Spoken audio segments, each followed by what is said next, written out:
Being right is often the opposite of being strategic. Let me explain. When we're focused on being right, that's of the moment. That's our ego saying, this person is wrong. This organization is wrong. I'm going to prove to them that they're incorrect. Strategy, on the other hand, is saying, I'm going to let this play out. I'm going to put these pieces together. Time will put these pieces together, and then I will be proved correct. One is being the proverbial Cassandra from Greek mythology, shouting some type of truth and no one believes you. You're wasting time, you're wasting often energy, you're wearing yourself out. You might not make it. And you might be getting people more defensive than they need to be. That's not going to necessarily implement the change. But if you're strategic with it and you're like, yeah, you believe you're right, okay. Time is the ultimate balance, the ultimate way to say, oh, what they said a few years ago, they were right. But if you focus less on trying to convince them and more on creating a strategy so that you can implement that change, that's when you're really winning.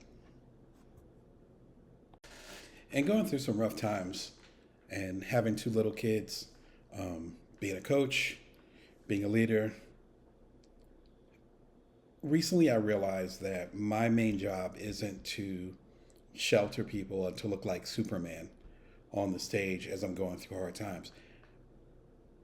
My best bet, if I want to make an impact on the people that I'm leading, is to actually show that vulnerability, to recognize, have them recognize that I can have bad days and still show up.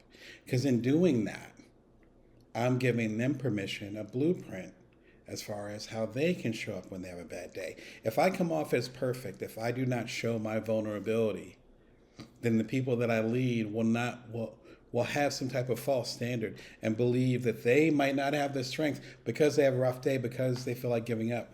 They feel like they might not have the strength to make it through because they actually never saw me have a rough day. But instead, if I show that vulnerability, then they know they can get up one more time in the arena. They can get back into the ring one more time. They can push themselves a little bit further, and everything will be okay because we're showing them that everything can be rough and still be okay. I remember being a kid, I was always a deep thinker, and recognizing that the college that I wanted to go to and me getting in or getting out of it, the person I was going out with, friendship wise or romantically, what I would write or not write, all those little choices mattered.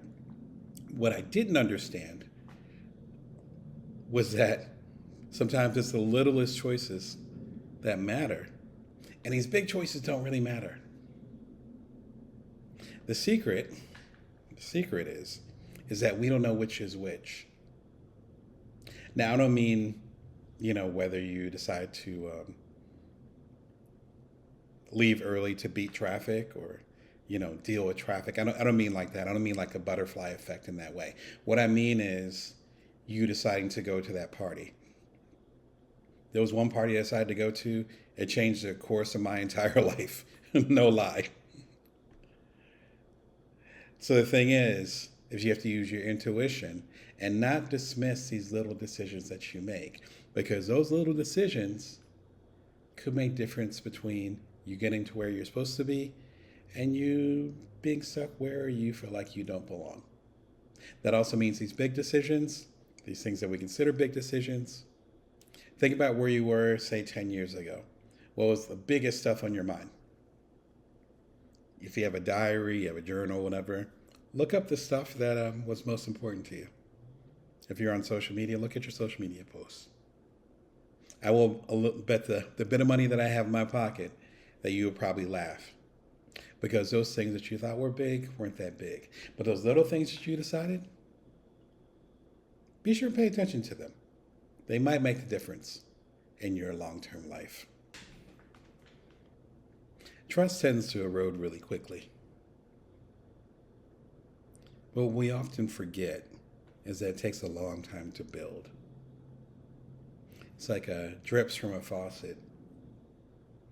And then, of course, one moment of distrust can dump out the whole bucket. But what we often forget is that trust takes time. And that time, as Brene Brown said back in the day, is measured inch by inch, moment by moment.